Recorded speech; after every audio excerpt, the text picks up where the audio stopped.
When France tested its first atomic bomb, it was black soldiers they placed nearby in the blast radius to see what would happen. Let's bring out the archives.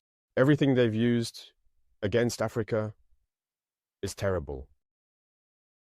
So all of this needs to be communicated so that young Africans understand, because there are still many who are asleep and continue to speak on behalf of the imperialists. Whatever they're told to say, they do it. Maybe it's because, well, they're given something, I don't know.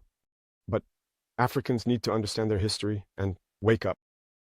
So that's our fight as well. My biggest regret is having spent a good part of my youth listening to radio stations like RFI and France 24. I've been in countries where those radio stations were shut down. But we would use apps to record their news broadcasts so we could listen. But at some point, something clicked. I started to realize that they were conditioning our minds to accept what they wanted. It's their narrative that they want us to learn. And since then, I've started to see things for what they are. And I understood that what they're doing is very dangerous.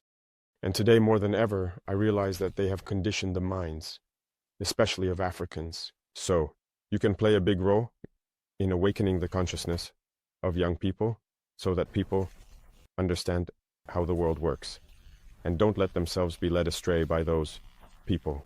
When we watch the parade of the machines that won the war, that is the T-34s up to the modern vehicles, it shows us the technological evolution of the Russian army, and it inspires us as well to get to work so that we can develop in the same direction. Relations are going very well, and I can say that for the past 2 years now, things have started off very well, and we are working on deepening the areas of defense and security, but also education, and later on, the commercial sector and other aspects. So, we have staggered the different areas so that we can exchange a lot and share many experiences, because we also have a lot to learn from Russia in the field of education, especially in the sciences. Now, it must be said that up to today, gold is the main export product in Burkina Faso. But we have set agriculture in motion, first for self-sufficiency, but also for foreign trade and export. The terrorists are reinforced by many foreign fighters who come from elsewhere, who are not, in fact. If I take the case of Burkina Faso, there are many criminals in Burkina Faso, but they are not Burkinabe.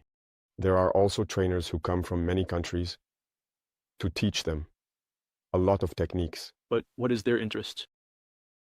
It's not really